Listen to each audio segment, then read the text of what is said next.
Hello, welcome to the Late Night Lounge here on Latte Firm. It is Friday, the 19th of September. I hope you've had a fantastic week. It's been a very warm day here in London, and we are upon another weekend of Barclays action. Can't wait. Thanks for joining us. Thanks for waiting so patiently. We had a couple of camera issues behind backstage, but I'm very grateful for all of you joining and making time to speak to us. So tonight, we are going to cover the executive changes that have happened in the boardroom. What does it mean for Arsenal? Should we be panicked? Should we be excited? To use Josh Kroenke's famous words. Champions League action. Match week 1 is finished and over. The standings, the results. We're going to get the guests' thoughts on our performance out in Spain and, of course, where they feel we land this summer. We'll also talk about Thierry Henry's comments on Arsenal. There are no more excuses, he says, for Mikel Arteta. He's got to deliver. And, of course, Manchester City come to town this weekend. So what a packed show we've got. Let's go straight to the chat. Donald was first in the house. My inkling is that there's going to be a replacement to Richard Garlick's old job, hoping it's going to be Thomas Rositzky. Yeah, of course, he was the managing director, now confirmed as the new chief executive officer with immediate effect. Looking for Purpose says hello chat. Dave Guna is in the house. A warm welcome to our channel members and of course our Patreon members as well. V Vlad is in the house. Thank you for that. Really appreciate you guys making the time on this Friday night. There's lots to talk about. As Tyrone says, yes, catching a show live. Welcome to the show. M. Dot, one of our newest followers and subscribers, says there have been plans submitted to Camden Council for an additional 19,700 seats to an expansion. There is a lot more information I heard from someone trusted who signed an NDA. Well, the NDA is not very effective then, is it? But 19,700 seats, that would be sensational. Looking for Purposes come back and just said, look, they're not really subject to NDAs. But listen, we've got plenty of time to debate this. M. Dot has come back saying, no, the plans for the stadium are. Well, we're going to talk about all of that. Welcome to everybody watching. Keep the chat active. We'll have the snack check as well. Wow, people are really going at it in terms of the stadium chat. But let's wait and see what happens. AP says FK went for a cheeky kebab. That is not true, although I do have an elite snack. I do. Ian says, keeping us this long, the snack better be good. It is good. Well, it's going to be good for me because I like it and it's going to be delicious. DJ D10 is here. Says, considering FK is always late now, maybe we should kill time by starting the snack check while we wait every Friday. That's not a terrible idea. You guys can exchange ideas on snacks while you're waiting for me to join. But today, it genuinely wasn't me. Asheen, welcome to the show. Welcome, everybody. Look, hundreds of you watching already live on YouTube. Please do like the video. Subscribe to the channel if you enjoy the content. And just as a reminder for anybody new, these are laid-back, chill-out sessions that tend to go on into the night, early hours of the morning, and just come and bring your vibes. Come and bring your chat. Let's bring in our guests. First up, he needs no introduction. It is the rascal that is Yamin Yamal. How are you, my man? I'm all right, mate. How are you? I am good. It's been a very, very warm day in London. Have you enjoyed the sunshine? It's a bit too hot. Do you know what? I was used to having the cold. If Wayne was here now, he'd be cursing you. What do you mean it's a bit too hot? It's September and it's 25 degrees. What's there not to like? No, but it was unusually hot. You know, like as in, I'd started to wear my hoodie and all this kind of stuff. Then all of a sudden today it's 27 degrees. What? Come on, make it make sense, people, please. It's a beautiful day. And you need to get used to it. And listen, you're going to get what you wish for because it's going to be wet and cold and rainy from tomorrow. And obviously, we're going to watch our kids play football tomorrow, so that'll be interesting in the rain. That will be fun. The egg rolls at that place are absolutely sensational. Madeline says, "Good evening, gents." T says, "Hi, FK. Today's been tough on football Twitter. The racism has been maddening." Racism? I've been at work all day. I've literally just logged off about 45 minutes ago. What have I missed, Jim? I don't know myself. T, elaborate further, my friend. Please do. Tamina says, "Do you like my new picture, FK?" I'm not sure I do. That looks like a hand. That's from the Addams Family. It's one of the characters. I can't say I do, Tamina. M. Dot says, "What's this snack check? I'm a newbie." Well, you're going to find out, my good man. You are going to find out, and it's going to be tremendous. KSSMYW, welcome to the show. Hope you've had a splendid week, my man. He says, FK, I find this stadium talk silly.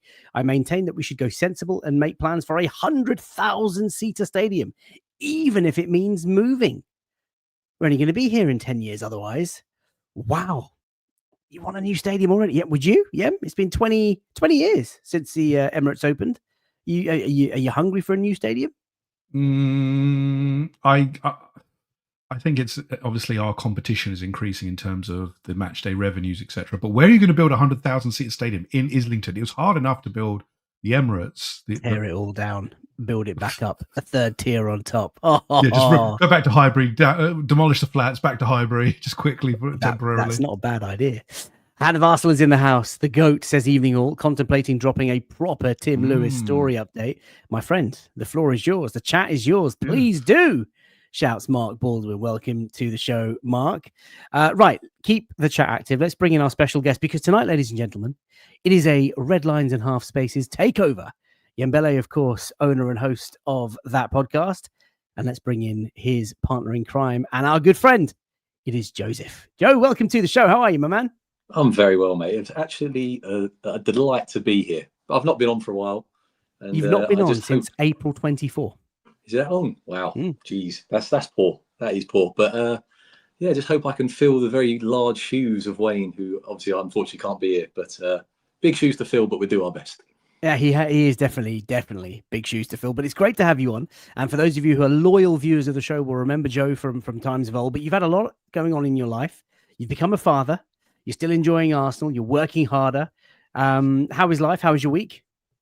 My week has been appalling, mate, to be honest. As I was explaining to you two off stage, been struck down by a bit of a bug this week. The household hasn't been a good place. The missus has had it. I've had it. So yeah, it's been a tough old week, but we're on the comeback, and we're celebrating the renewed health with a late night latte.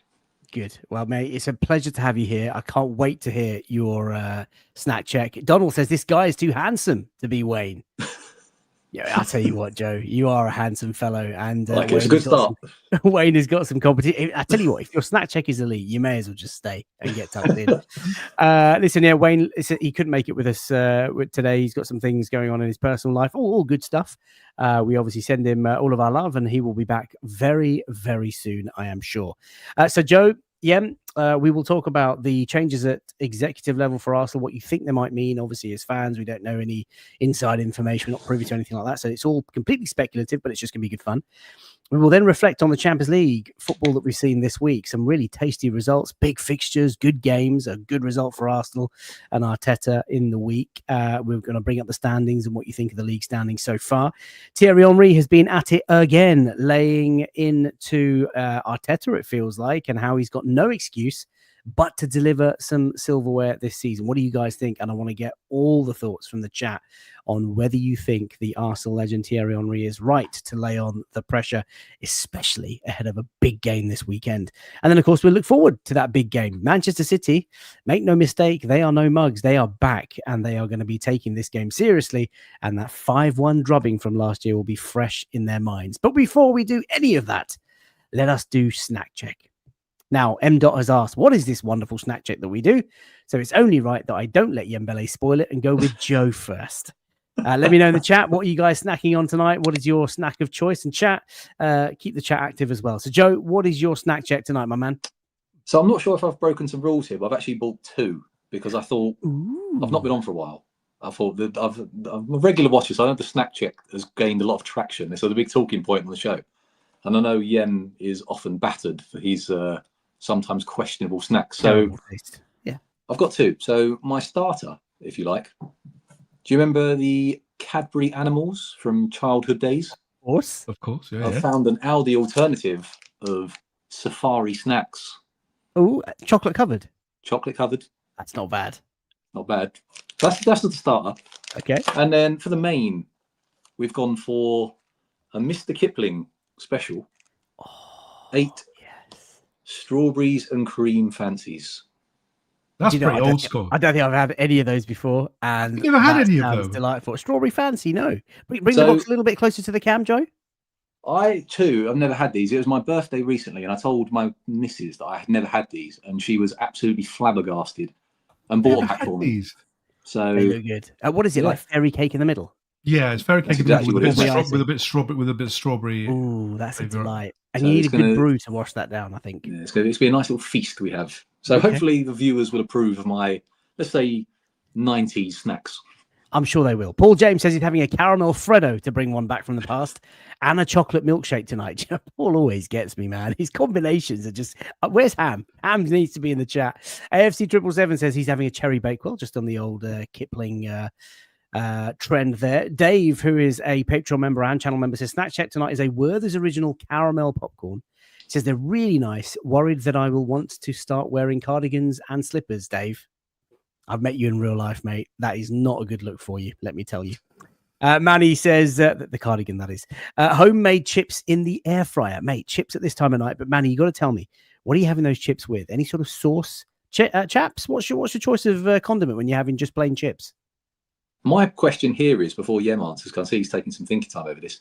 When we say chips, are we talking like chips as in fish and chips, or are we talking chips as in crisp type chips? I'm assuming homemade chips must mean he's just cut up some potatoes and whacked them in the air fryer as just regular chips. Who knows? Air fryers, you can do it all, mate. This is true. But if they are to be chips, what is the condiment of choice? I like a barbecue sauce. I like a good barbecue sauce. With chips? Yeah. Mate. What is your... I'm going mayo. Yes, Joseph. That's my boy. You know it. I don't mind. If you feel a little bit spicy, a little bit of English mustard on the side. Oh, yeah. Barbecue sauce. Oh, look, I'm a man of many condiments. The one condiment I do not approve of is ketchup. I can't have ketchup. How can you not have ketchup with chips? What's wrong with you? Right. You have known me since pretty much birth. Have I ever had ketchup? No, but then you eat all your chips before you eat anything else as well in a meal. But I have it with what? Chili sauce, mayo, all of... Yeah, all the time. Chat, so I know we're digressing, but this is an important thing, right? Ever since I've known Yembele, whenever we go out for food, he will always have each individual component on its own without mixing it. So he'll have... imagine you're having a burger, just like a burger with chips. He'll have all of his chips just on their own, one by one. Then he'll have his burger, and then he'll have his nuggets or whatever he's got on the side. He will never have a bite of a burger, a bite of chips, a little bit of dip of this, dip of that, a little nugget on the side. Nothing. He will never spice it up. I've never understood that. Yeah, you sound like a sort of science experiment gone wrong. Whoa. Steady on. Whose side are you on here? We're partners. Why are you going? Why are you siding with this fool? Me and Joe go back years. Yeah, Bella, you got nothing on us, we go back years as well. We go back the same amount of years. No, we go back years, Joe and I. Right. Donald says, I have had some tiramisu gin. Oisin says he's having remedy kombucha, ginger lemon flavor. Oh, this has caught my attention. Portuguese cinnamon biscuits that literally translate to cat's tongues. Well, you lost me there, but Portuguese cinnamon, anything cinnamony. Fantastic. Dave says Joe is in with the classic snacks. DJ D10 saying this guy's come prepared. Yem should be starting doing this, bringing a backup snack. There you go. Jedders says my nieces call them fancy mountains. The strawberry delights that you've got. Charles says chocolate chips made in Nigeria. Quavers in a Star Bar. Oh, Star Bar. I had one last night. Excellent. Absolutely my wife, I gave a bit to my wife. She's never had it, and she was like, can I have the rest of it? So she took literally half of my Star Bar duo. Here are the choices of sauces coming in. Sriracha mayo, not a bad shout. DJ Polar says garlic aioli. Jizzle McDizzle coming with a classic mayo. Always got to be mayo. Nothing but mayo will suffice, says Jono. Mayo and chips all the way. Andy says weeks have passed and I still can't get over tuna fish with HP sauce. I don't think we'll ever Joe, we had someone. Was it? It couldn't have been Andy. Was it another Andy? No. We had someone who said he had tuna with brown sauce. That's sandwich. That's someone just looking for attention. That's not real. Yeah, barbecue is dirt with chips. That's it, Jedders. You tell him. Chips with ketchup and mayo. Yeah, man, you got to mix it up. And do you know what these guys? They know their snacks. Yembele letting us down again. Yem, what have you got for us tonight? So I have got a little bit of a mix. A family friend of ours bought me these Swiss pralines, Larderak. Okay, not bad. So these are delightful. Tuck open. Yeah. I'm just going to open it out. I've got a few just here. While you do that, Ian says HP sauce. Dave says barbecue sauce with chips. That's just wrong. Dave, if you're coming to the game on Sunday, can you just come down and just like give it a slap? Really? AP says ketchup and nice chili sauce. People have no taste whatsoever. I'm going to go with the standard praline, actually. This is the standard praline. Hang on a second. DJ Polar says you got to eat the fries first. There's another one of Yembele. This is not good. Whoa, Jeddah's Magoo. Chips first, then burger. What have we started here? AP says, what? That's narcissistic behavior. 433. This is an elite snack check. Assam tea and a Kit Kat. Assam tea is fantastic. I love it. The malty nature of that tea. Anyone tried that biscuit brew yet that I was going on about a couple of weeks ago? Absolutely tremendous. Madeline says paprika chips. Funny Gunner is just saying, hi guys. Hi guys, rather. Hope everyone is well. Yem, you're washing down that chocolate. Was it not good?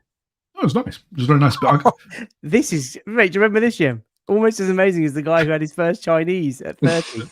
Honestly, Joe, we had a snack check where I think it was Ham. I think that was him. Yeah, Ham had his first one. He had his first ever Chinese, and we were. I wonder if he's gone back. We just stopped talking about football. We would just got Ham. Tell it. What are you eating? What have you got? No, but has he had further experience? Has he had further experiences? Has he gone down the menu a little bit? I hope he has. Just explore the Chinese. What's going on? What's going on? Got to eat the fries while they're hot. Right, we've wasted 16 minutes of time. Let's move on away from snack check. Although mate, tonight Wayne would have been proud. So, ooh, the jam donuts. Mate, now let me tell you, right? Just hold fire. Everywhere you go, whenever you get jam donuts, it's always strawberry or raspberry jam just on its own. Sainsbury's, whilst ridiculously expensive for lots of other food, their donuts are actually very reasonably priced. Back at 5 for like £1.20. But the difference, the game changer, the eliteness, this is the invincible sort of nature of their product. Apple and raspberry jam, and it makes all the difference. Let me tell you, ladies and gents, and this is an unopened packet, and I'm about to devour live on air, and I'm probably going to make a massive mess. And the jam's going to go all over my shirt. Onto the camera as well. Look at that. Hey, look at that. Right, here we go.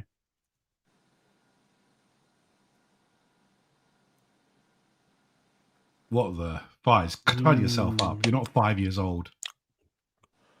Have you got a napkin, mate? Oh, please. Oh, look at his face. I'm starting to understand why this is 10 o'clock. Yeah. After the it wouldn't be suitable for younger viewers. Wow. You know what? I'm just going to pause to reflect on how good life is right now.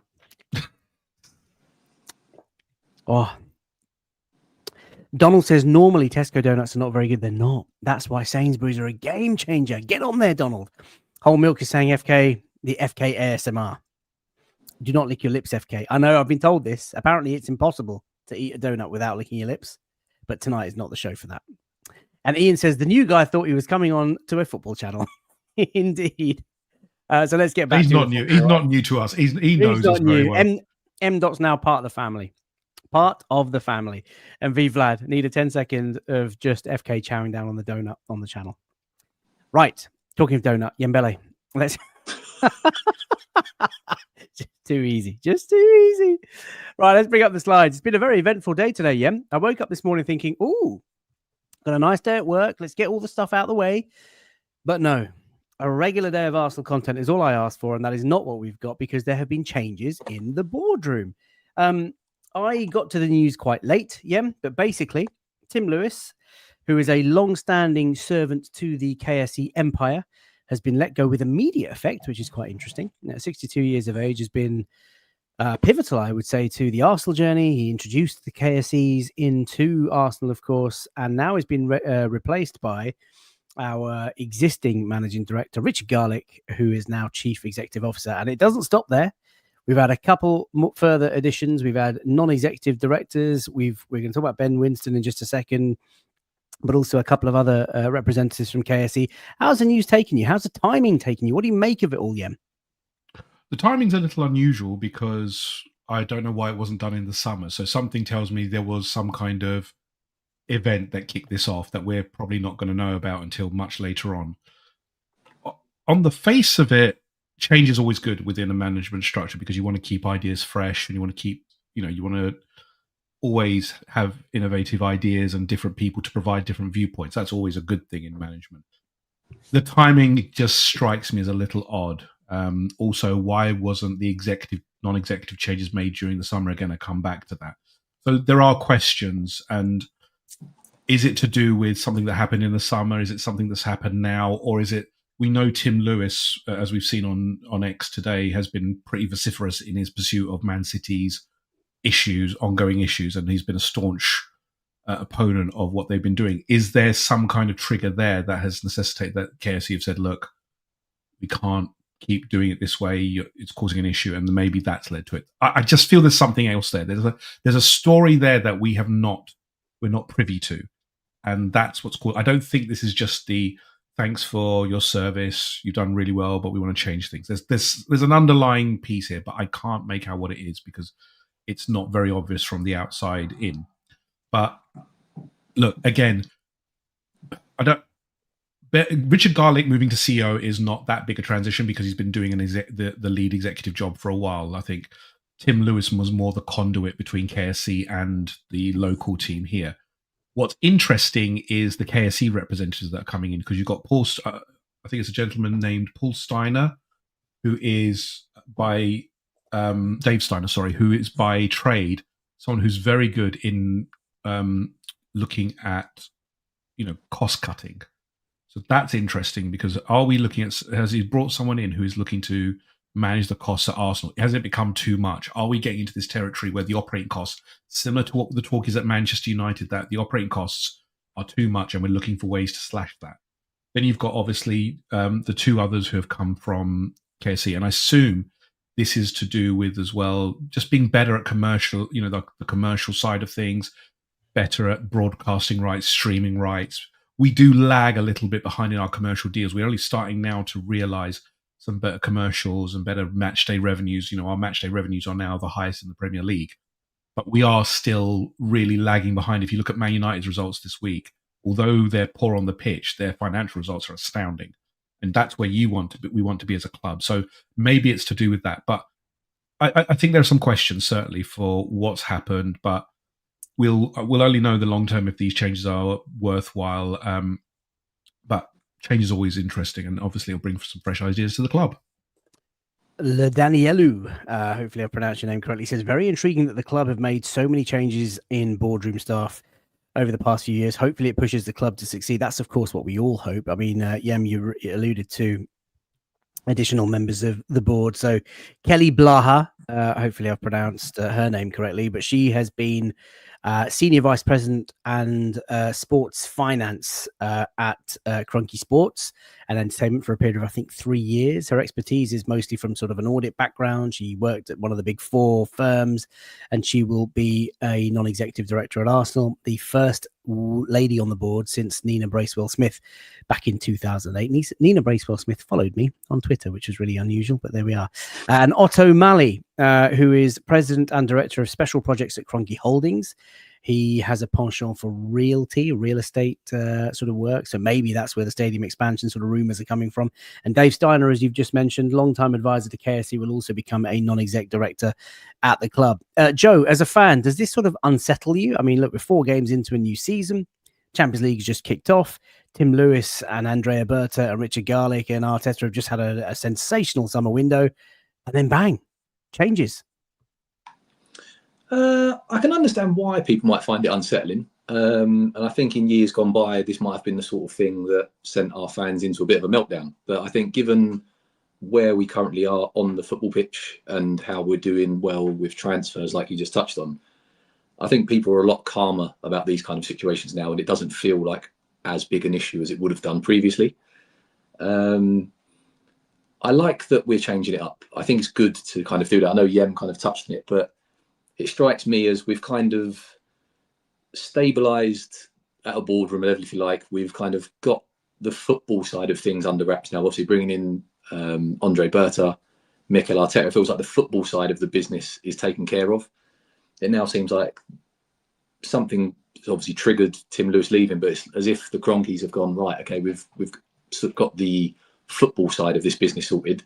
Now let's sort out the actual business side. And I think we can split them now, whereas before we probably wouldn't have done. We've just seen, we've got new directors, everything's going to fall apart. But there's obviously multiple parts to the business model, and hopefully bringing in more expertise in each field, like you touched on there, a few Mali obviously coming in with real estate. There's been a lot of talk about the stadium expansion. Obviously, that will be something that he might be looking into.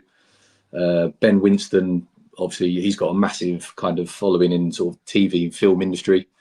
So obviously, with the Mark Goldbridge's channel now broadcasting sort of some German football, is that potentially a market opportunity Arsenal might be looking at and saying, okay, this guy's got contacts all around the world in that kind of part of the thing. This is where we could make a big step forward where other clubs haven't done. So I quite like it. I think it's a good chance for us to kind of expand the global brand, if you like, and the media reach and fan engagement. And like Jim said, looking at Man United results, we're miles behind that. And that's what we've now got to try and push on to take us up to the next level. Yeah, and listen, just to your point on the television and television rights, that's one of the things that I think the journalists have put together in terms of the appointment of Ben Winston, who's pictured on the right-hand side, a very successful person in the film and TV industry behind lots of companies that represent the likes of James Corden, the Kardashians, etc., etc. He's won loads of Emmys for his production of work. And he is, more importantly, a lifelong Arsenal fan, season ticket holder, goes home and away. And depending on who you believe on socials and what you read, there is a rumor, a light rumor, that this could be Sky's last season of Premier League coverage. And if that's the case, then it kind of opens up the box for maybe streaming companies, your Amazon Primes, your Netflixes, maybe the football clubs in the Premier League go their own way and start doing their own licensing of Premier League fixtures. I mean, we've all seen and heard how fans outside of the UK can enjoy almost season tickets for the Premier League and season tickets for their own clubs by just watching and streaming and subscribing to certain subscriptions. So maybe that is the future. But listen, there's a lot of change. And one or two of you are sort of saying, yeah, look, we don't really care about that as long as everything happens on the pitch. And you're right. But you have to, the one thing that kind of leaves an impression on me is that this is, they've sort of outed Tim Lewis and they've put in Richard Garlick, who actually, I've had the pleasure of meeting. He's a really nice guy, very switched on, obviously, very friendly, very savvy, very intelligent, shorter than I thought he would be. A very, very short man. But they have now added a few more KSE Pro people to the board. So these are people that will know and love the KSE sort of mindset, culture, and their sort of ambition. They may not go against the grain so much if Josh Kroenke and Stan Kroenke suggest things in terms of the way that Arsenal are going to run. I'm nervous generally about the sort of American ownership of the Premier League. I think there are 11 or 12 American owners already, maybe 13, and you only need 14 to get votes through to make big changes to the way the Premier League is run. A little bit nervous about that, but that's just my own thing. But listen, changes in the boardroom. The timing is peculiar. The fact that Tim Lewis has gone with immediate effect is also a little bit peculiar, given all of his long-standing service. Hopefully nothing sinister. Certainly hope that it's nothing to do with ill health. But Richard Garlick, he's got a bright future ahead of him. Very nice guy. And by the look of things, to bring in a finance specialist in Kelly, to bring in a real estate specialist in Otto, and to bring in Ben Winston, who is, just a big powerhouse in film and TV. These are three very different backgrounds who might offer really good cognitive diversity in the boardroom. And I like the fact that Ben is a season ticket and he goes home and away. But listen, we're going to leave that sort of subject there. Just one more point, Fies. The other point that was made was that Josh Kroenke is looking to become more closer to the day-to-day stuff with Arsenal. So that's an interesting one, that he feels that he needs to now be more involved. And that will be interesting because obviously it's been quite hands-off from a KSE point of view. So now we're looking at how does the KSE involvement affect our business, our operating model. That'll be interesting as well going forward, because obviously it's been quite, extrapolated in that, we make a decision here, it goes to Kroenkes, they say yes or no, and it comes back. Now it feels like it'll be more streamlined. So maybe it'll be a bit more agile in that respect. Who knows? KSSNYW says Premier League streaming service, FK, the clubs are going to do it themselves. Big money. Obviously the Premier League goes from strength to strength, and I think if that ever happened, it would probably just overtake any kind of sports competition in the world. T says, so I appreciate you leaving that image up, FK. It means a lot. I don't know what you're referring to. What image are we talking about, T? Let me know. Matthew Simpson says, shorter than me. Of course, shorter than me. I'm 6 foot, mate. What are you talking about? What else is there? I'd love a season 2 of All or Nothing, says Mike Blake. That would be interesting. I wonder if Ben Winston will have any influence on that. Right, let's move away from the boardroom shenanigans. Let's talk about stuff that we really understand, or at least we think we understand. Let's talk about football, right? The Gunners are off to a winning start in the Champions League, Joe. I know you're tucking into your snacks, but tell us how you feel. What did you make of the game? A really professional performance, I thought, out in Bilbao. Yeah, me and Yem kind of touched on this in the Red Lines Half Spaces show that you can catch on all media streaming services. But yeah, first half I thought it was good. I think Bilbao deserve a bit of credit because I think they set up and defended in the game really, really well. I think they was really compact. I think they cut off a lot of our kind of passing lanes and sort of our build-up options that we like to have. But from what I kind of expected, it was sort of the first stuff I expected. I thought there'd be quite a bit of kind of feeling out of each other, being the first game in the competition. Teams obviously trying to not give too much away early on. Bilbao, they're a good side. Obviously, their strengths are more defensive than they are going forwards. So I did fancy us to kind of get the win, but I thought it might sort of play out as it did, as in cagey first half. And then we should have the sort of, in the second half, have the legs, have the ability to change it. But absolutely delighted with sort of Martinelli coming off the bench and getting a goal and assist. Trossard as well, obviously a bit of talk about him leaving in the summer. But again, he's contributing. I think he's got the second most goal contributions after Saka over the last few years. So it shows how valuable he's been to the team. So yeah, just a really good showing, a really professional performance from us. And again, it just showcased the depth that we've now got in the squad and also the variety of players we can call upon. We're not calling on sort of the same sort of players like we once did with sort of a Cazorla, a Rosicky, a Nasri, all sort of playing in a similar way. We've now got a variety of players, a variety of profiles who can come on in certain games and change it for us. And that's what teams are now going to have to try and put up with against us. Indeed. Lots of comments coming in about the atmosphere and kudos to Bilbao. I still can't get over the fact, that Bilbao signed players only from the Basque region and play players that have only come through their academy. I think that's absolutely nuts. So fair play to them. The game itself, Joe's just alluded to the fact that Leo Trossard and Gabby Martinelli came off the bench. That is exactly what we want. We want a stacked squad. You remember the PSG game right towards the back end of the season, looking at the bench, scratching our heads thinking, Nathan Butler or Adeji, Raheem Sterling, 2 or 3 left backs and a couple of goalkeepers. I mean, now we are stacked. We've got real options. We've got game changers that can come on and win games for us.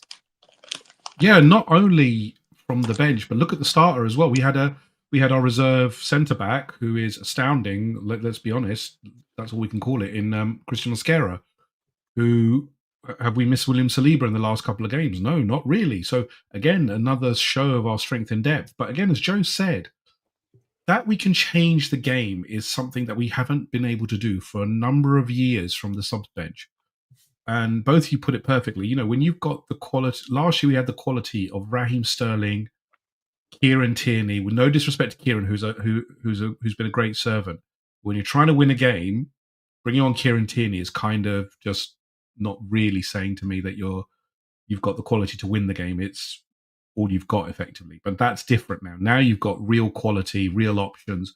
You've got the 2 starters from last year, in Gabriel Martinelli and Trossard, coming off the bench. That's all you can say, that we've gone a level up, that we've got wingers who are, not necessarily our starter, but we have a pool of wingers who are able to provide different options, as Joe said. But they're all quality, and all of them won't start, obviously, but they're going to provide options. You've got a pacey merchant within Martinelli who does need some work. There's no doubt of that. Trossard is, I feel, and I said this as well, feels like more of a better player coming off the bench rather than start. I find when he starts, he doesn't really deliver as much. But then you've got the new boys in Eze and Madueke Madueke, who's looking really, really good. And then you've got Eze who needs to grow into the team. That there's no doubt of that, but is a quality player. And we're still missing Bukayo Saka, one of the best right wingers in the world. So it's amazing. Once we can get Bukayo Saka fit, Kai Havertz as well, that forward line is looking probably, again, I think Liverpool are still quality-wise the best front line in the Premier League. But we're not far behind in terms of the variations we can provide. So it's really good. And I think that PSG game, as you referenced last year, Faisal, was probably a kickstart to Arteta saying, look, we can't have this again. We need options, because Mika Mourinho did a fine job, but you don't want him as your long-term solution if someone goes down. To be fair, Mikel Arteta, after the Bayern Munich game a couple of years ago, said, we just need better players. And last year after PSG, I think the club would have been scratching their heads thinking, how do we let this happen? How is it that we are at the tail end of the season? We've got a midfielder playing up front, got 3 left backs on the bench. We've got Raheem Sterling as our really only experienced option.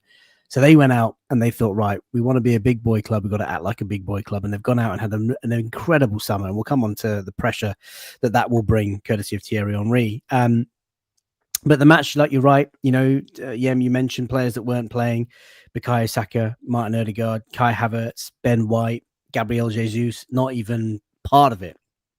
The bench looks stacked. The team looks stacked. And we are off to winning ways, which is absolutely fantastic. Joe, just sort of casting our minds back to the fixtures that were played this week. Sorry, everybody watching on their phones, to give you a bit of an eye test. Some standout results. Obviously, Arsenal winning away in Bilbao against Athletic Club. Benfica, who now have Jose Mourinho at the helm, lost at home to Karabag. Juventus and Dortmund in a thrilling 4-4 game. I think that was 0-0 at half-time. And then there were 8 goals in the second half and 8 sensational goals. Real Madrid down to 10 men, but overcame Pierre-Emerick Aubameyang's Marseille. The Scum winning at home to Villarreal, former Arsenal players coming onto the pitch in that game. Ajax losing at home to Inter Milan. Bayern Munich pumping Chelsea 3-1. And Liverpool, they just keep getting away with it. A Van Dijk had a 94th minute injury time winner against Atletico Madrid, and Diego Simeone was sent off, and a fan has now been... a fan who was barred from going to Anfield, I think, apparently, has kickstarted an almighty affair there. PSG going strong, great start against Atalanta, 4-0 winners. I mean, you scroll down that list of results, and there are some big teams. It's great to have the Champions League back. But what were the standout sort of moments for you this week, Joe? Arsenal, number one for me, obviously. But if we go beyond that, I think the Karabag result was quite something. I seem to remember them being the whipping boys of the Champions League not long ago. So for them to go to Benfica and get a win after, I think they was 2-0 down as well, weren't they? So that's very impressive. Marcus Rashford turning up at Newcastle, and that's heaps a load more pressure on Amorim, I think, seeing what he can do. What else was there? The surprising one for me as well was the Atalanta conceding as many goals as they did. I thought that was quite surprising to see that result. I thought that was quite a big swing, considering I thought they looked quite good in the competition last year. But game week 1, obviously still very early in the season. I think as this competition goes, you'll see that table kind of rectify itself and begin to look a bit more normal. But no, looking forward to it, mate. It's nice to have the Champions League back. That music just hits different. Oh, yes. O'Malley says, FK, did you see Mikel as one of the highest points per game in the Champions League over the last 3 years? I have. He's got the 3rd highest points per game in this competition since he joined Arsenal, of course, and we've been in the Champions League for 3 years. Forder on Football's in the house. Just evening all.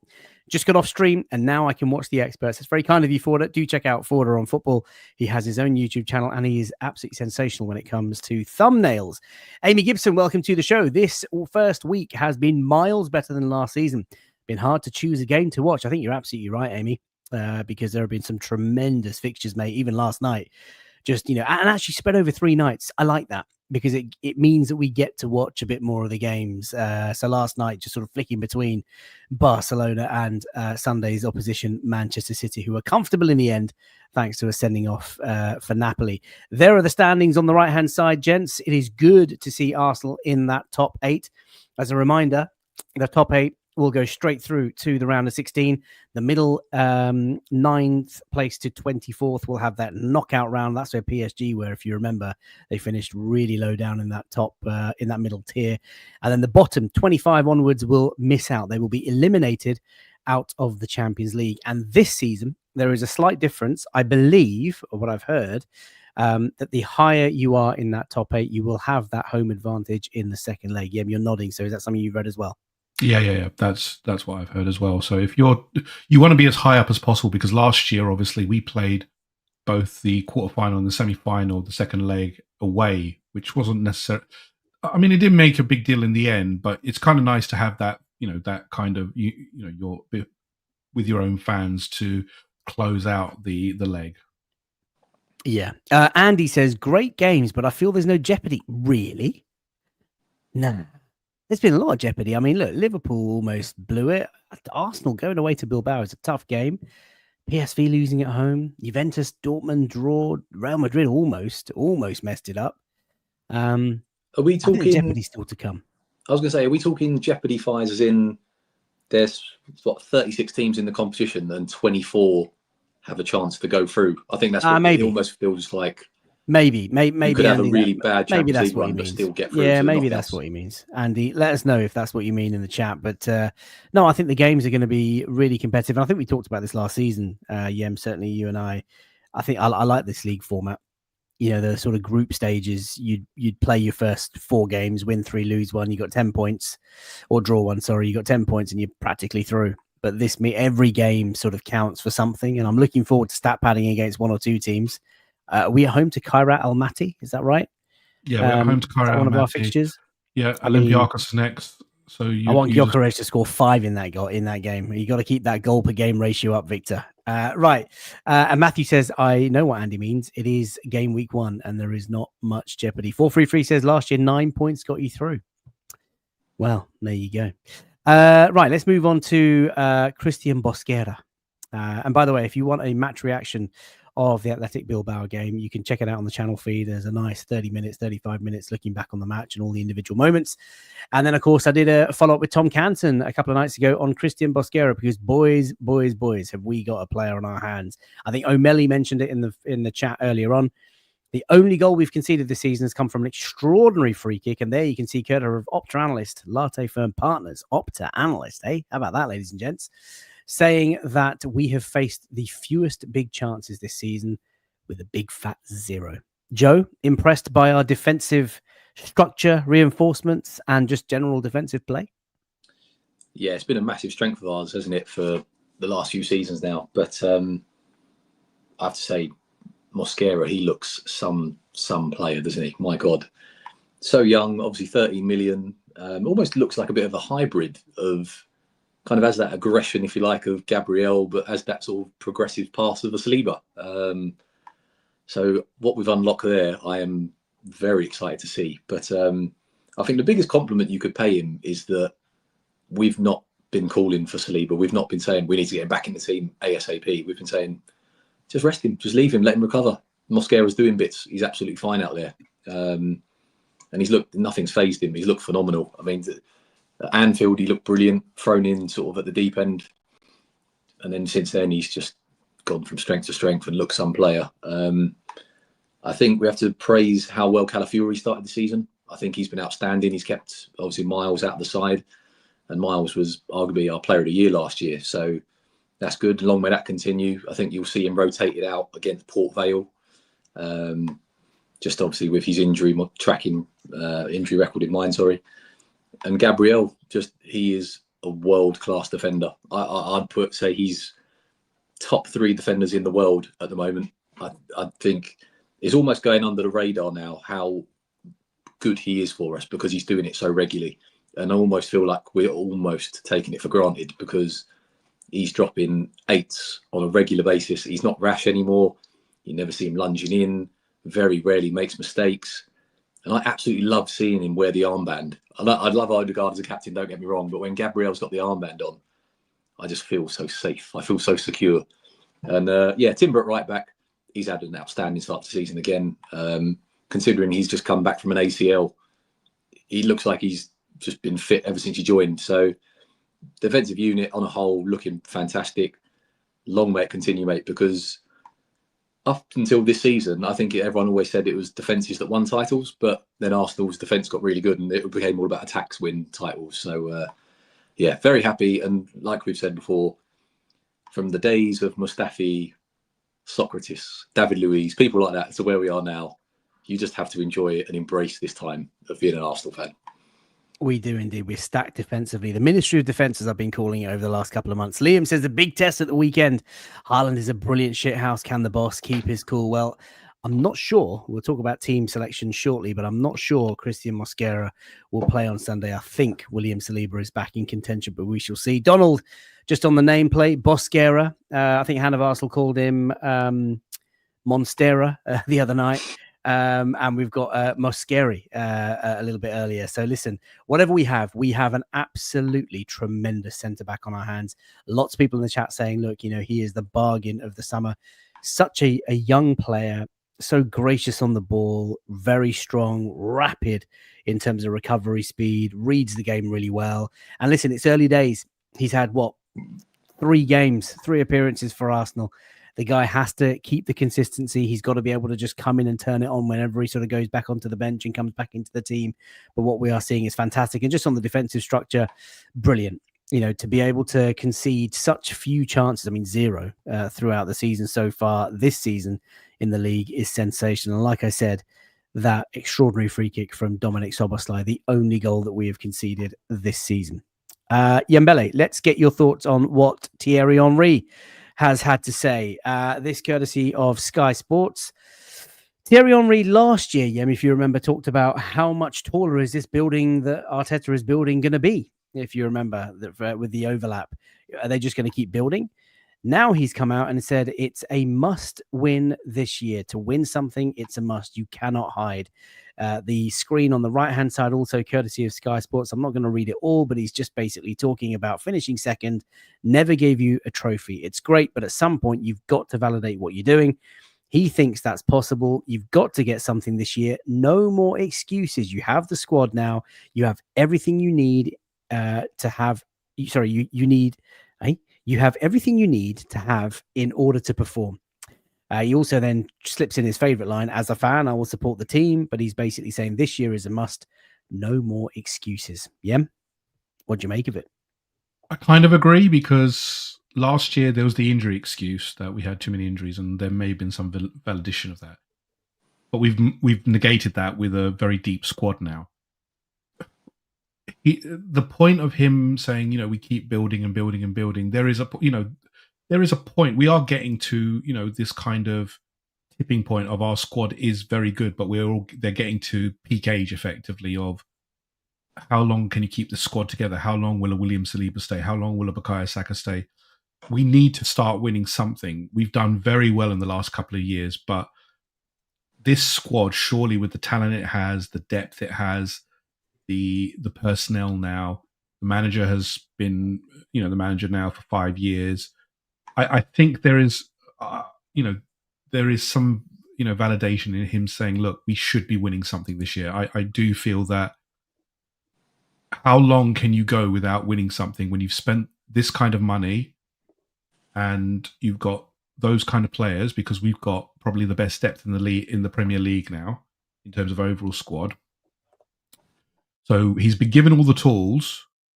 There should be very little excuse this year for Arteta to say, look, I couldn't win it, or I have no chance to win it. He's got a striker. He's got the wing options. He's got the midfield options. He's got the centre-back. His defence, as we just talked about, is absolutely stacked. 2 quality goalkeepers. To me, I can't see an excuse for him saying, I can't win it this year. I can't do this. He has got all the tools. It's now for him to mold that squad, to use them correctly, which is something we've always said is a problem with him, that he doesn't rotate well enough. There's no excuse for that this year. At Port Vale, I expect very little in the terms of the mainstays of the first teams, the Rices, the Zubamendis, etc. I would expect rotation.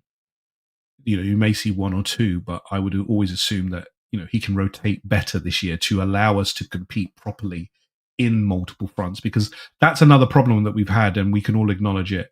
That in the cup competitions we haven't done very well. That has to change as well, because he's won one FA Cup, but his cup record is pretty abysmal in the domestic cups.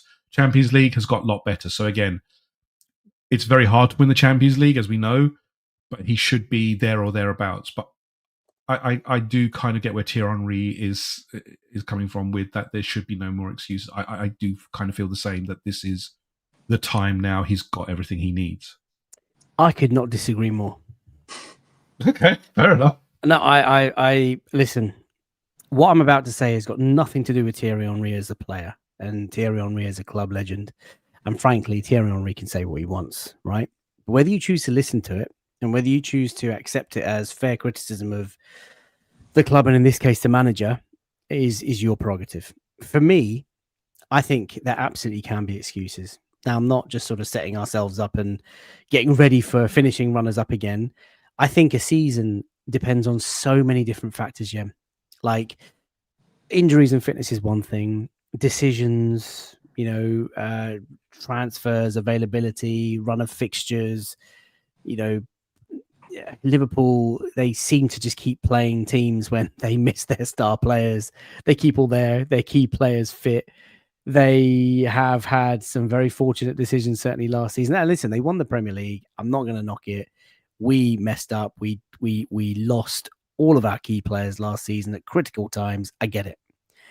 But what I'm trying to say is that I think what we can see is that Arteta and Berta and Arsenal have learned from that. We have stacked the squad, but it still might not happen. There is still no guarantee that we're going to win anything. And what happens if we take it to the final weekend, miss out on goal difference? What happens if we get to the Champions League semi-final or final and we're down to 10 men, like Thierry Henry experienced himself in Paris and yet still missed some really big chances?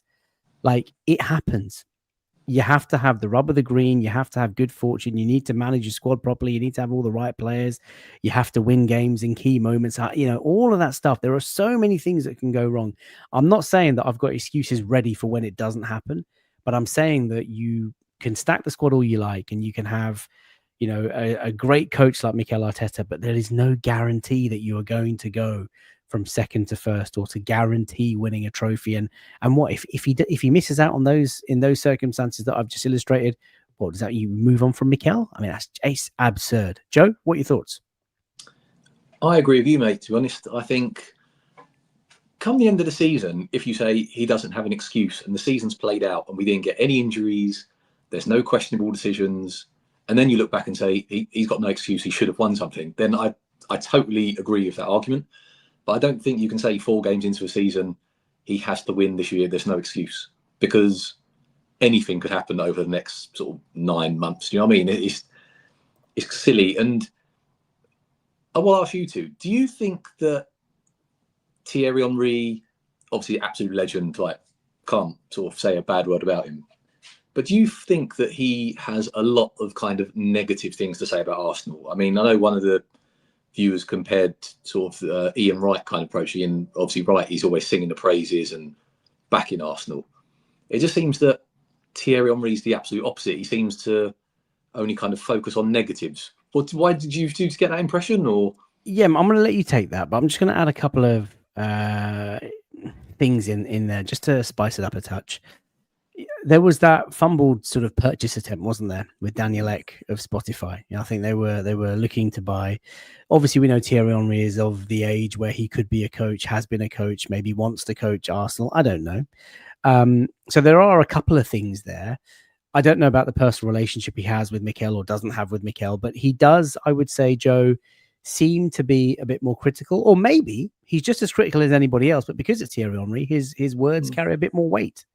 Yeah, what do you make to Joe's suggestion there? No, I think Thierry Henry is quite a critical person generally. He's even admitted it, in various documentaries. He's quite self-critical of himself. That's come from his father's quite critical nature of him as he grew up. So I'm not surprised that he's quite critical of the club, and maybe there are other areas, as you've just talked about, that maybe influence that thinking. But there is evidence that he's been very critical of Arsenal and Mikel. But I think we all are at points of Mikel. We always debate his questionable, sometimes his tactics, his approach to some things, etc. But that's football. Everyone is entitled to a debate. We're all fans of the club. We want to have the best for the club. There's no doubt that we all want the best for the club. I think, obviously, as you said, because Thierry Henry is a legend of the club, there's always going to be the spotlight on anything that he says in relation to the club and the club that he made his name at. And that's just how the media portray it. The fact is at the moment, and we all know this, that Arsenal are surveyed differently in the media than any other club. Every other club is praised for last-minute winners, but when it's Arsenal, it's usually, they couldn't break them down. So it's headline grabbing. Effectively, that's what we'll always be, and that's how it is with Arsenal. For me personally, criticism is always part and parcel of being one of the biggest clubs. That's how things are. Mikel will take to it like a duck, like a duck. He's had it before. It's not anything new. He knows there's pressure on him. He's not stupid. And whatever your view, where would you rather be? Look, I think we can all appreciate we are now competing at the top end in the competitions that we want to, the Premier League and the Champions League. No matter how much you hate or you have criticism of the club, we are in such a better position than when we were 8th, 14th, 13th. So fair enough, you can criticize, but also there has to be an appreciation that this is the man who has brought us towards being where we wanted to be, which we were supposed to be, which is an elite club in every aspect, including in Europe, where we are one of the favourites this year to be, in the competitions we're in. We're one of the favourites for the Premier League, one of the favourites for the Champions League.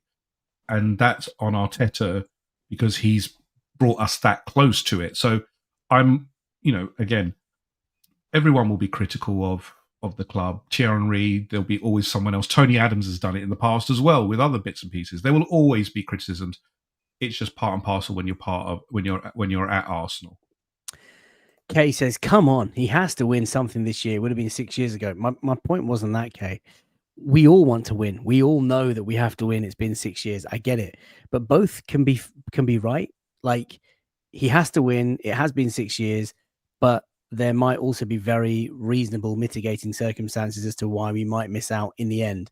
But to Joe's point, if we miss out on the league by 20 points and we're out of it by February, March, and if we crash out of the FA Cup again in the third round and don't get anywhere near the semi-finals of the League Cup, and Champions League is a disaster, let's say we don't make it out of the top sort of 24 or whatever it is, then absolutely you ask questions and you think, right, okay, we now need to think about life beyond Mikel. But it grates me that club legends, club greats come out and say stuff like this. I don't think it's helpful. I don't think it's right. And Dan Fry was saying no one puts more pressure on Arteta than Arteta himself.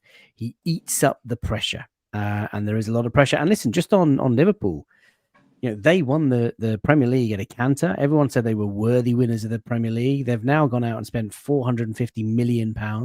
They've just brought the best centre forward in the Premier League, maybe sort of second best, I guess, with Erling Haaland around. How can there not be excuses? Like, the champions have just gone and outspent us. But there we are. Anyway, listen, let's end it there. Malcolm says, FK, stop making excuses for Arteta. If he was at another club, he would have been sacked. I'm not sure. But what is clear is that the Arsenal fans are completely split on this. Any final comments, chaps, on this? I was just going to say, do you think with obviously the criticism, like the M said's come from Tony Adams, come from Thierry Henry, do you think potentially there's a bit of an ego thing there, as in they both had far superior playing careers to Mikel Arteta at Arsenal, but Arteta's landed the top job as manager? Do you think there's an element of that the ego maybe have taken a bit of a hit and they feel they should have been given that opportunity over him? Look, again, we're talking as three blokes on a Friday night, just talking about our thoughts on the club that we all love. It's so easy to come to sorts of conclusions and sort of link one thing with another and just sort of assume that, obviously Tony Adams is frustrated because he couldn't get a coaching job, and they went with Per Mertesacker in the end. And of course, Thierry Henry, who I just said a few moments ago wanted to buy the club, is a coach, has coached the French Olympic team, has coached out in the US. Maybe he's looking for the big gig. Maybe they don't like Arteta. Maybe they don't rate Arteta. I mean, I think I'm just going to conclude with, I think when an Arsenal great says anything remotely negative, it just carries more weight. And I think when an Arsenal player like Tony Adams and or Thierry Henry, two players that I certainly, and Yem, we would have grown up adoring, idolizing, loving with so much love, Tony Adams in particular and Thierry Henry for all the great things he did with the club.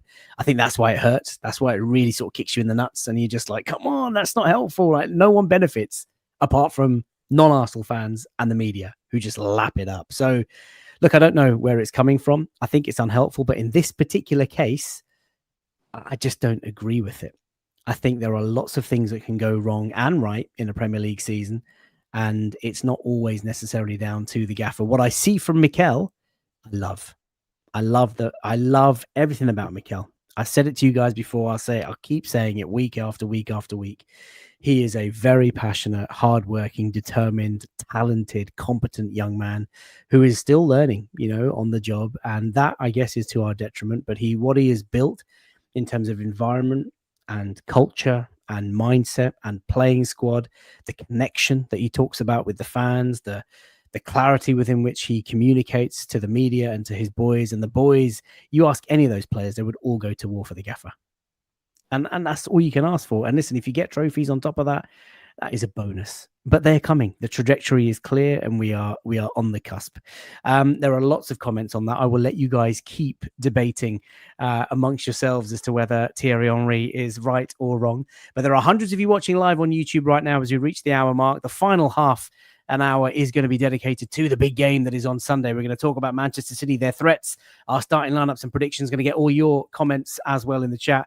If you are watching for the first time and you're enjoying the content tonight, please do, of course, subscribe. It's a massive help. I think we've just we well surpassed 26,000 subscribers thanks to you guys, and a warm welcome again to everybody watching around the world, courtesy of Patreon and YouTube channel members. In fact, Patreon members, there might be a ticket or two for Manchester City up for grabs in the chat. I will let you guys know. Face value, of course. I will try and confirm that tomorrow. Just bear with me. Right, let's move over to the weekend that awaits, chaps. This is how we left off before the Champions League started this week. As you can see, Liverpool top of the tree thanks to their last gasp goals. Don't know how he keeps getting away with it, but I'm finding it really fucking annoying, if I'm being honest. Arsenal in second place. Obviously, that defeat at Anfield to the hands of Arne Slot with that extraordinary free kick, but 3 wins out of 3. And we look like we've got the bit between the teeth, defensively, absolutely stacked. We'll talk about what threat Manchester City might have. Our rivals, Spurs, are in third. Now, of course, under the guidance of Vinay Venkatesham. Bournemouth at the dizzy heights of 4th. Chelsea, who were battered in the Champions League, are 5th. And Everton, who are enjoying their first season in their new home, are 6th. Manchester City, our opponents, are there lying in 8th. But of course, as Pep Guardiola said today, the Premier League race, it doesn't interest him until at least at the earliest Boxing Day. You got to be in and around the top 4, and then it really gets going February, March time. The best of the rest, Newcastle 10th, United in 14th. Are they? Could they? Will they get relegated? Who knows? And then the bottom 3, West Ham, Villa, Unai Emerying. Maybe that's why Wayne didn't join us today. Yeah, couldn't handle the heat. The fixtures this weekend, the Merseyside derby tomorrow, the 12:30 kickoff at Anfield, which is good because that means they go to the Hill Dickinson Stadium towards the back end of the season. Brighton host Spurs at 3 o'clock. Who knows? Maybe they drop points there. Burnley at home to Forest, who, of course, we put away very convincingly last week. West Ham, looking for a new manager, I think, are at home to Palace. That's a tasty derby. Wolves at home to Leeds. That is very much a bottom-of-the-table clash. And United, very, very much a mid-table clash, going head-to-head with Chelsea tomorrow at 5:30 p.m. Arsenal play Manchester City on Sunday. And that is the game, chaps, that we are going to focus on now. And chat, let me know how you feel. Are we ready to slap again? Joe, what's your mood like going into this massive fixture? I'm confident. I fancy us in this. I think City, they've had a very, very sort of up and down start to the season. Looked fantastic in that opening win against Wolves. I think we was all kind of thinking, oh, shit, City are back. But then, obviously, Brighton turned them over. Spurs turned them over, as they always do. And then I know they sort of dispatched of United, but United were very feeble in that game. So, yeah, it's hard to know what we're going to get from City. I think in years gone by, we know what to expect. And I think that's kind of been a bit of a fear. Whereas now, they're not the same City they once were. De Bruyne's not there anymore. Obviously, Rodri's coming off the back of a long injury. Foden, obviously, not in great form. They've got a few injury problems as well. So I think it's a game we should be looking to, and what I'd like to see us go into and really kind of go at City. I know we kind of like we went to Anfield with our Marino, Rice, Zubimendi midfield, and I know we're going to touch on our starting 11s coming up, but I would like to see us, when those lineups are announced, I would like to have the feeling that, yeah, we're going for this game. We fancy it, and we're going to take the game to City. And I think we will, being at home. Away from home, obviously, I think we like to be a bit more sort of reserved, if you like, and make sure we're solid before we do anything else. Whereas at home, against City, I think this is where we can go and lay down a marker.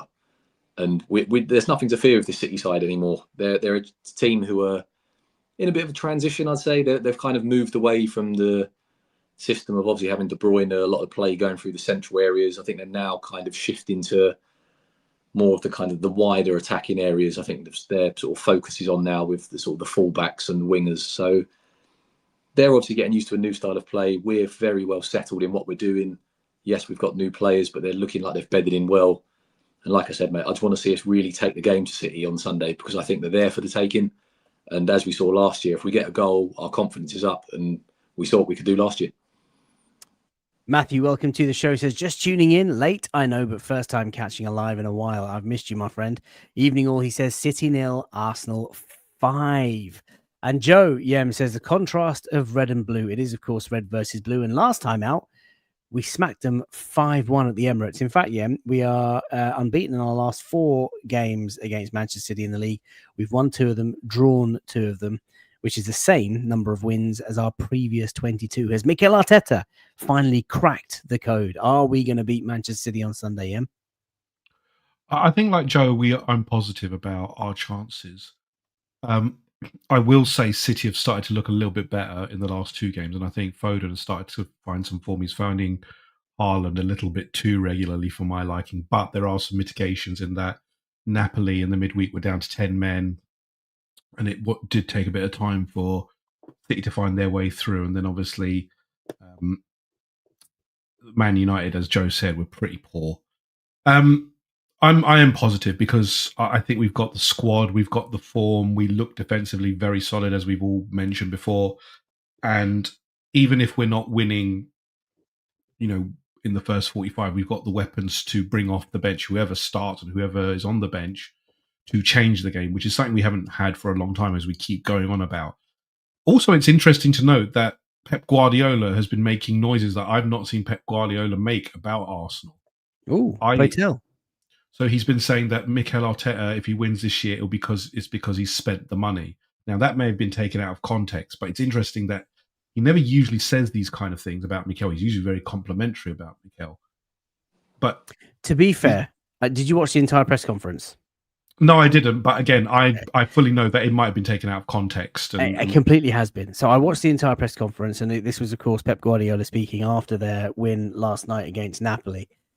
And he was asked a question about Mikel, and he described him as his great friend. And he talked about Mikel being a really clever, very important sort of manager. And he was, as Ian says, being sarcastic, where he sort of said, look, the only reason why Mikel Arteta is going to win the trophy is obviously because he spent loads of money. It's nothing to do with the fact that he's so dedicated, that he works so hard, that he coaches the players.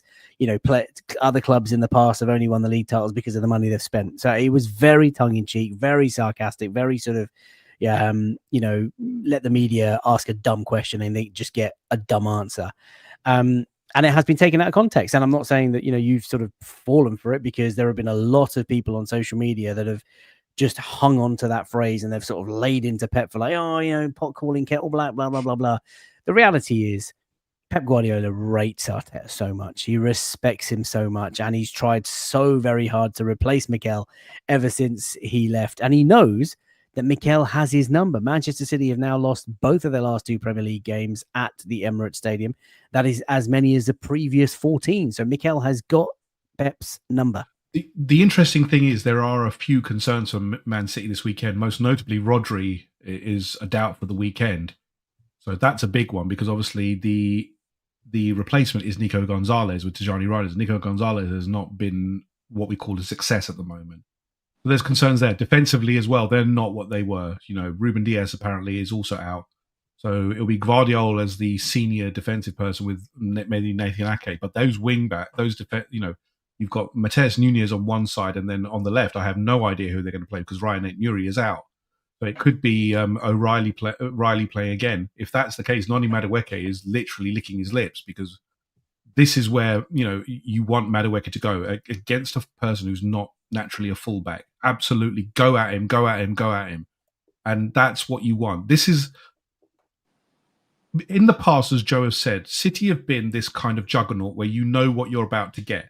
I don't know what City is going to come this weekend, because it could be the one that is very free-flowing, etc. But they're defensively there are defensive concerns. I don't think any Man City fan can not acknowledge that. But what they do have up front is an absolute machine. However, the two defenders who he's going up against absolutely love, and I said this on our podcast as well, they absolutely love this concept. This is the contest that they won. This is the one that they absolutely, you can sell. Gabriel just absolutely loves it. He loves just getting heavy-handed and then, going to war with Erling Haaland. And that's what you want. The big players going against each other. I can't wait to see Zubimendi and Rice going against, you'd hope Rodri is fit because you do want to see him against, Zubimendi and Rice. No, you don't. See if that, No, we don't. I do. I do. We don't want Rodri playing. But, defensively, we shouldn't have any worry. We are such a good unit defensively. I think, you've got, such a well-disciplined unit. Our midfield looks very good. And we're going to talk about it. That midfield is where I think we need to have, where Mikel does need to be a bit bolder to say, look, we're at home, we should be going for this. And then obviously up front, the front three are probably, that's where a good question comes in, because obviously, we've got options.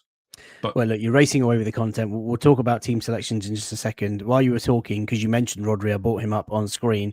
Pep Guardiola today quoted as saying that he does not know whether Rodri will be fit enough to start his third game in a week after wins over Manchester United in the Manchester derby last weekend and Napoli, of course, last night.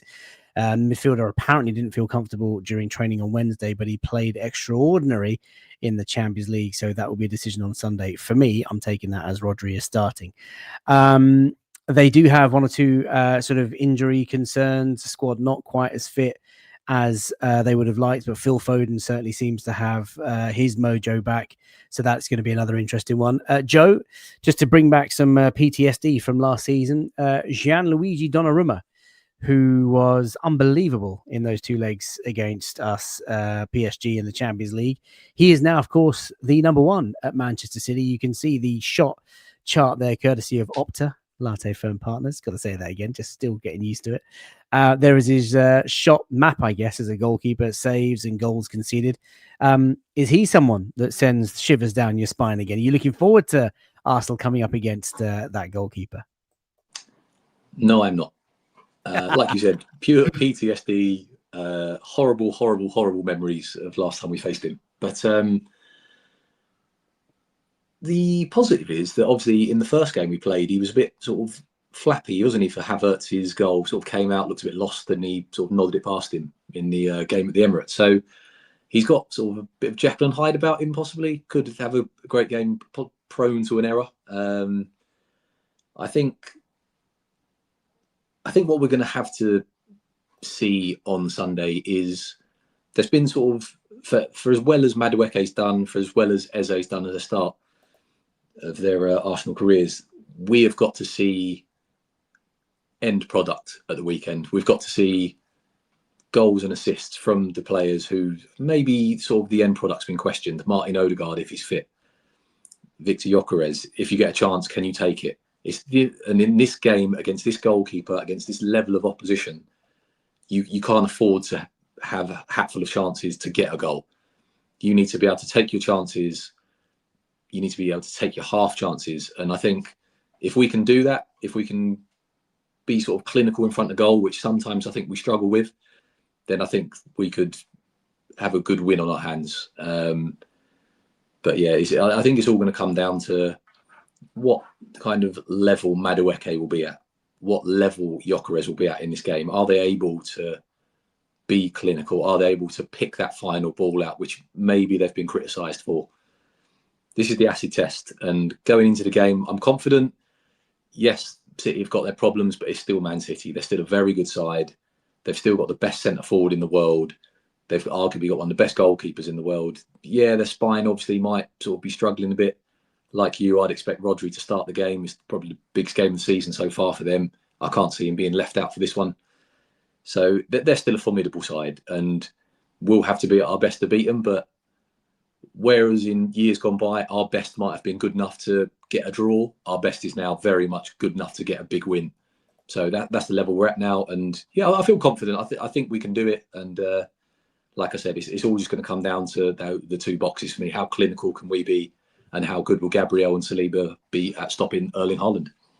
Who we'll talk about next. Anajit Chatterjee says this goalie is a menace. We need to be very intelligent with passing in front of goal. And as one or two have mentioned, Mike Blake saying we didn't have Gyökeres last season, though. And of course, Dave followed up by saying Gyökeres did score against City in the Champions League. Big game. I've seen a lot of Troy Deeney stuff coming out about Victor Gyökeres.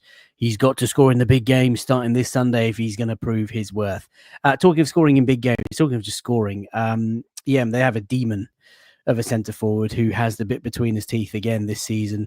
The fastest to 50 Champions League goals in 49 games is frankly absurd. Courtesy of Optra Analyst on the left-hand side there, look at Erling Haaland's goal-scoring records. 1.2 goals per game in 22-23, a goal a game 23-24, just shy of 24-25, and he started electric this season with a very high non-penalty XG as well, so he's not just stat padding from the spot. He is the main threat on Sunday. Keep him quiet, like you said earlier, with Saliba and Gabriel, if indeed it is to be Saliba. That's probably where the game is going to be won or lost. Yeah, absolutely. Look, the fact is that he is their main goal threat. And that's, because you've got Jeremy Doku on one side, and then you've got, who else? You've got Oscar Bob and a few others on the other side, Savinho. That's pitiful compared to, Erling Haaland. Erling Haaland is a level above them. And his goal record is outstanding. Look, as much as we hate what he does against us, as a player, you have to appreciate his goal getting ability. It's just undeniable when when he goes through on goal, it's pretty much guaranteed. Is he the best striker in the world, chaps?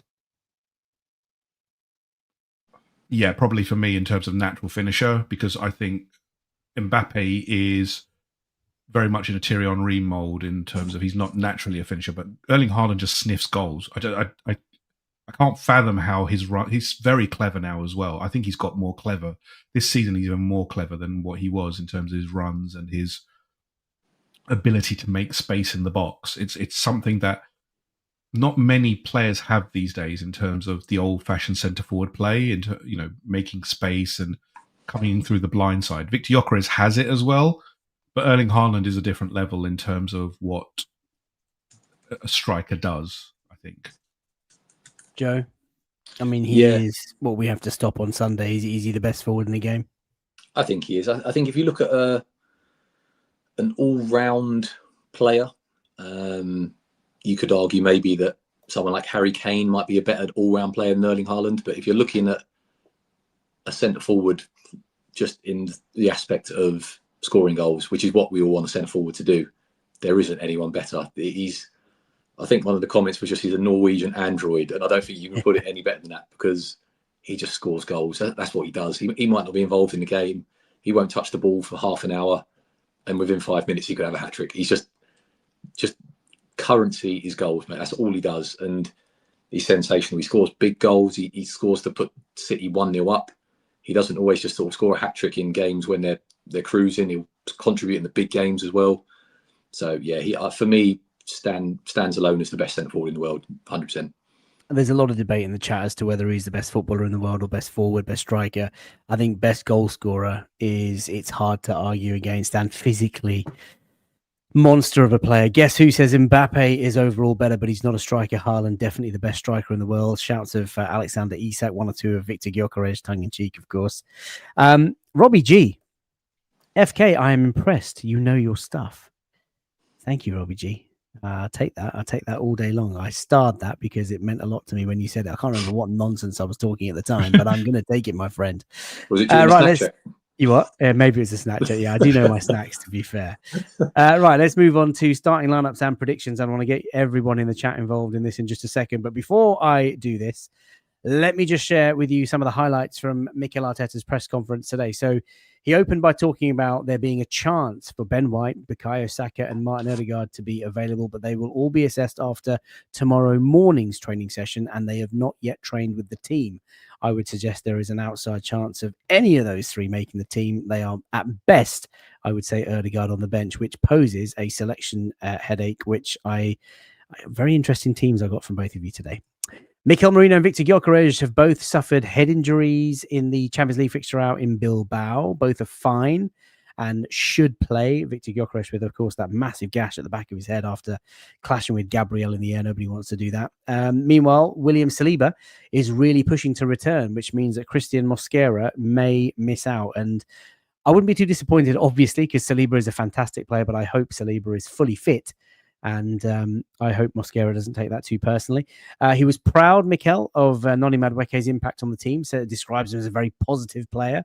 Not surprised that Madueke carries that sort of threat and unpredictability going forward. And he's just basically happy that he's got players on the bench that can make such an impact. And he was praising Gabby Martinelli and Leo Trossard. So the gaffer, very, very positive. That's as many nuggets of things that I can sort of remember from today's press conference. It is out there on YouTube in case you guys want to see.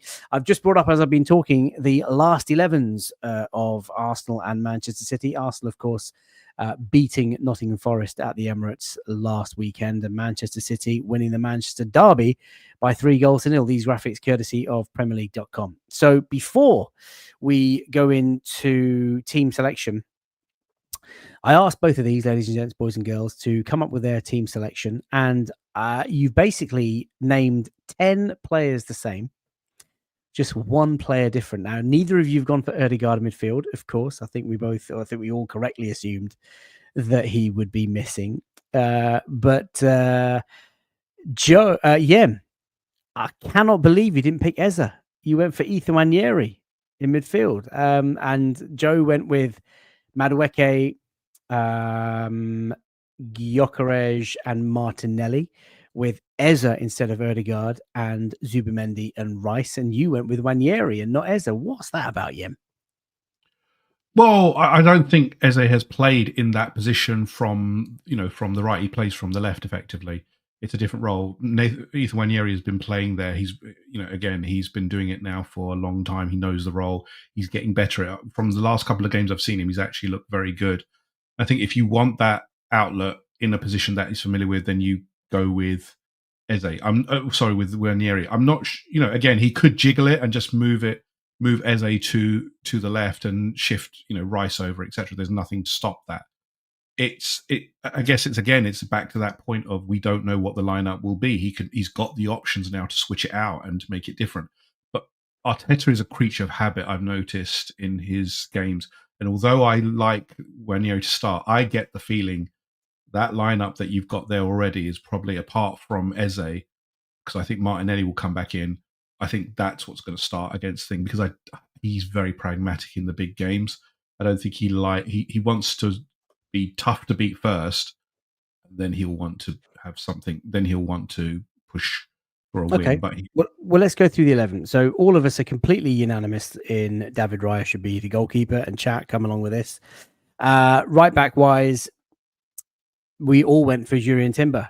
I know there's a lot of chat sort of saying, can't wait to see Ben White back in action, but I don't think that's going to happen anytime soon. So Jurrien Timber is probably our preferred right back. Defensively, I think, are we all agreed? Saliba, even if he's sort of 90-95% fit, he gets the nod ahead of Mosquera. I think you have to. I said this on the podcast as well.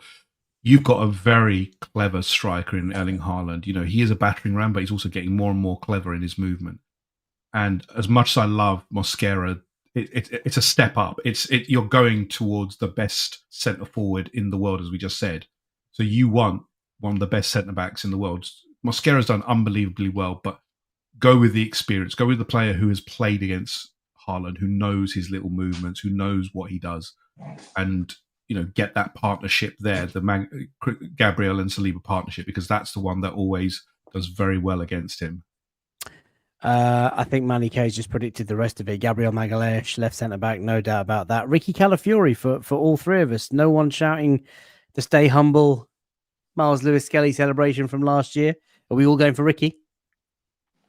I think so. I think given how he's performed so far this year, and I think the difference you've seen him make, not only in the attacking phases of our game, but I think defensively, especially against Liverpool, you've seen a side of Calafiori that almost has gone up a level from last year defensively. I think you see him start. I think MLS arguably hasn't played enough minutes to come into this game. I think Calafiori's been outstanding this season, arguably one of our players of the season so far.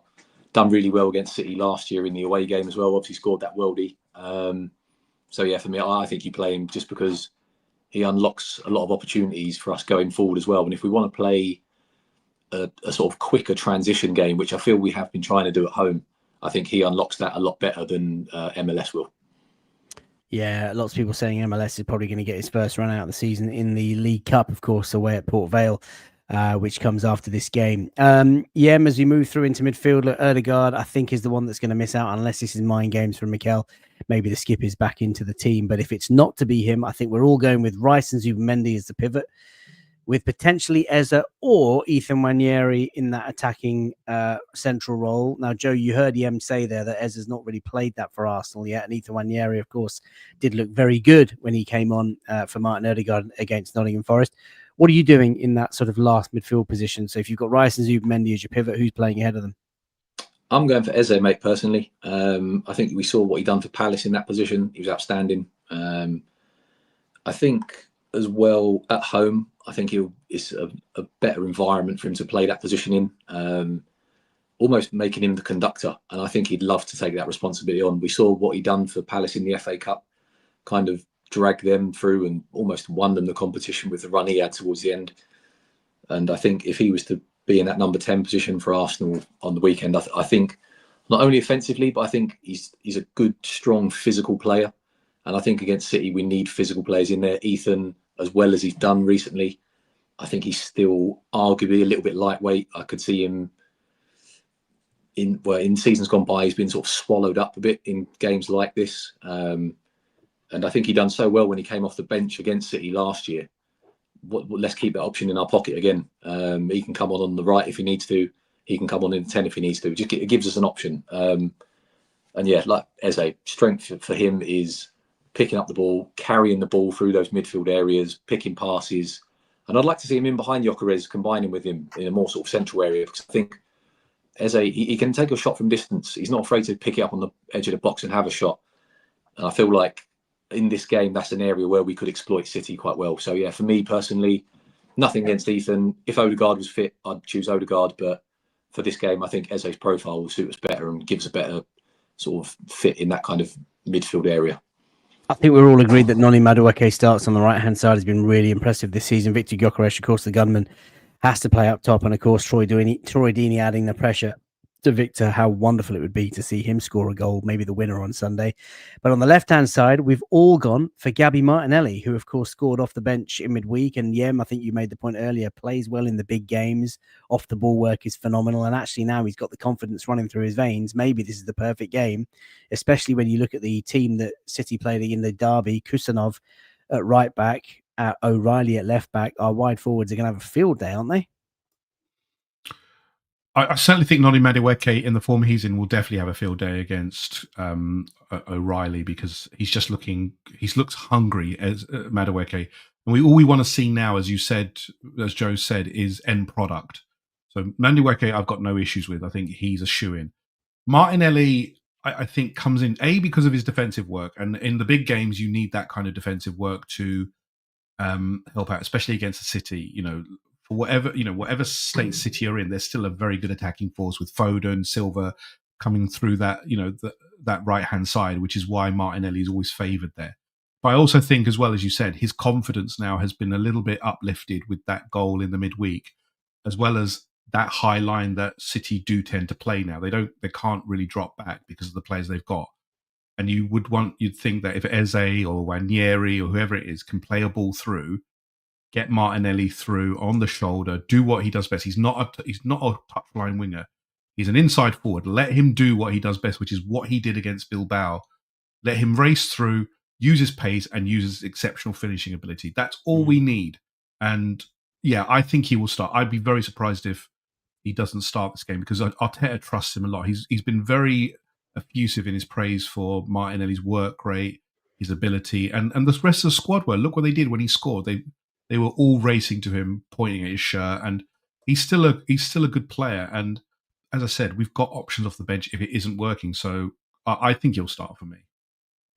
Well, look, when you look at the City side on the right-hand side, I mean, the fullbacks, I would say, are areas of exploitation for Arsenal. Madueke will be licking his lips, surely. And if Martinelli is the one that's selected on the left-hand side, then he might fancy the better of Kusanov. Defensively, Diaz and Gvardiol have been around a long time. Donnarumma, of course, we've talked about.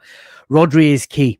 If he starts in midfield, City have a chance. And if he doesn't start in midfield, I think we dominate. And even if he does, I think we have the opportunity to dominate. Zubimendi is going to be relishing that battle with Declan Rice in midfield. Going forward, though, City very impressive. Jeremy Doku's had a really good start to this season. Lots of people questioning his end product, but this season seems to be delivering. Scored a great goal last night. Phil Foden seems to have the bit between his teeth again, really finding his good form. A great assist last night to Gianni Reinders, who's been brilliant. Bernardo Silva, who is just getting older and older, but he doesn't seem to be losing any of that sort of guile and finesse. And Erling Haaland, the demon up front, that is the one to look out for. Right, let's bring people's chat into the opinion as we wrap up the show. Let me have your predictions for Arsenal versus Manchester City. But before I bring up those chat, what are your thoughts, guys? Where's the game going to be won and lost? And what are your predictions? Joe, what do you think will happen on Sunday?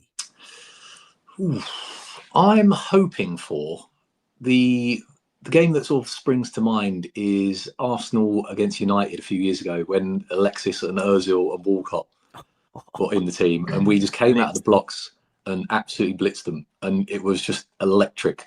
I'd absolutely love to see that, because I think, like we've kind of discussed with City's injuries and the players that we're now able to call upon and the depth we've got, I think we can afford to kind of take that risk at home against City. I think we've got enough firepower to really go at them, and we've got a defence now that we can take a few more risks. We know defensively we're very good, so why not take the game to City? City, when they was in the ascendancy, would always batter us.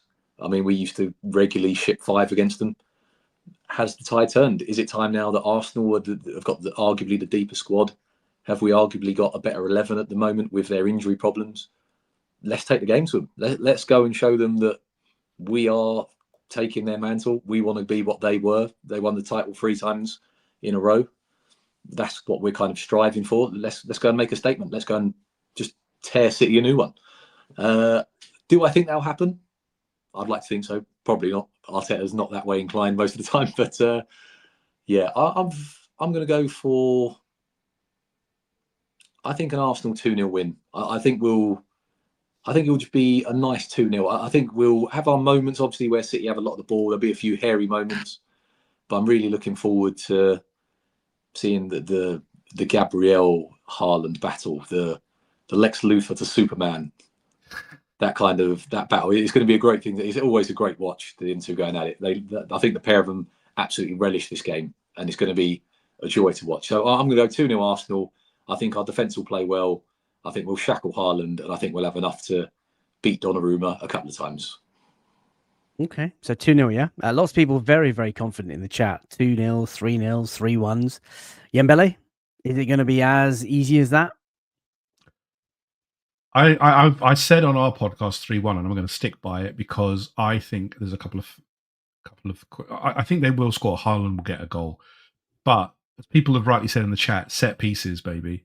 Donnarumma is not the greatest at set pieces. Loves a little bit of a flap. Not great at that. And you pack it in against him, he won't know, because obviously he's had it very easy with, in the French league. None of them really go in on him. So I want Arsenal to give him a little shove, give him a little, I wish Ben White was fit just to do his usual little bit against him. That would have been awesome. But I'm all right with who we've got. Just get the balls into him and let's test him out. Let's see that if he, again, he's a great shot stopper, but there are questions on him when he tends to have a punching tendency. So there's that. And I think as well, Noni Madueke is in superb form, and I think he's due a goal, and I get the feeling he's going to do it here. And I want Gyökeres to score, but I don't think I want him to score. Will he? It's a big game, but that defense is gettable. I love it. I think I'm going to go with it. I'm going to go Gyökeres, Noni Madueke, and a Gabriel header. Three for us, 1 for Erling Haaland, unfortunately. Okay. Well, I was thinking we were going to win. I thought we were going to edge it. I think I'm going to go 2-1, sit in the middle of both of you. I think scorers-wise, I think Noni Madueke gets us off the mark. I think City equalise, probably through Erling. And then I think Victor gets the winner. That would do it for me. I want I want to see the mask. Don't we wanna all? see it. Don't we all? Listen, you guys have mentioned the podcast about 7,000 times. Where can people find it? I know your game. Where Do you can know people what, find mate? it? What's it Before called? Yem does his bit, we actually had a little bet off air of how many times we could squeeze it in today. Oh, I'm sure. I'm sure. It wasn't at all obvious. Yeah, so on the podcast, we said this. And on the podcast, he said that. Yeah, go on. So We've where done can well, people Yem. I think find we made you? it to double figures. Where Yeah, can so people on the find you? podcast, that we're talking about, Red Lines Half Spaces. So our latest episode dropped today. So we reviewed the Bilbao game and looked ahead to the Man City game. We have got a special episode, hopefully on Monday, where we discuss the Man City win. We are praying for that with a special guest who you probably know because you just talked to him as well. So we've got him joining us on Monday to review. Well, you got to tell us who's a special guest. Tom Cantor will be joining us on Monday. Very nice. Very nice. So we're recording Monday. Hopefully, get it out on Monday. He's been very kind enough to give us his time. Looking forward. Again, if it's a win, that's always nice. It's always a nice way. But please do have a listen. If you like the content, please do subscribe. We appreciate all the support, like with Faisal, who's been supporting us since day one. We absolutely appreciate it. Hey, we love you, man. We love you. You know it, mate. It's always on the download. I'm always listening to it. I know he sends the little pictures when he's listening in the car, isn't it? Mate, it's a good podcast. You guys have a great chemistry. If only you spoke as articulately on this fucking channel as you do on your own, Yem, that would be nice. DJ D10 says, love you guys. Thanks yet for another amazing Friday night. So I don't know if you're taking the piss, DJ D10, but I'm taking that. But listen, I know you're a loyal viewer. And I appreciate all of the content, all of the comments. Sorry, you guys. Just there are names in the chat still, amongst 400 of you watching live on YouTube right now, and you've been watching since the very start, which is insane, man. So please drop a like in the video, subscribe to the channel. Do check out Red Lines and Half Spaces. Yembele can be found at Verge59. Should you wish to big up his ego anymore? And Joseph, what a pleasure to have you on, man. It's been really nice. It's been a pleasure to be back, mate. I know we speak pretty much every day, but for doing it on this platform, it feels like it's a new thing. So it's been a pleasure to be back. And anytime Wayne's not available, I'm more than happy to join and keep the snack check game up and make sure Yem's not letting the side down. Appreciate that, man. Really appreciate that. Andy says the snack check on the new podcast must be crazy. I don't even want to imagine. Donald says, have a good evening. Have a good rest of the evening, chaps. That's how you know it's late. I'm mumbling my words. But listen, honestly, thank you. Everyone's excited. Come on, you Gunners. Let's go. Top show as always. You can, of course, get these as audio shows on Spotify and Apple. Normally a few hours after the show, they go live. Ad-free content, of course, on Patreon. And I am working my hardest to get a single or two for Patreon members. Leave an emoji in the chat on the Patreon group and I'll do some sort of a draw. The Barclays is back tomorrow. Enjoy yourselves, sleep well, take care of each other, and enjoy it. Arsenal, Manchester City. We'll be back tomorrow with a preview with a City fan. Take care. Bye for now.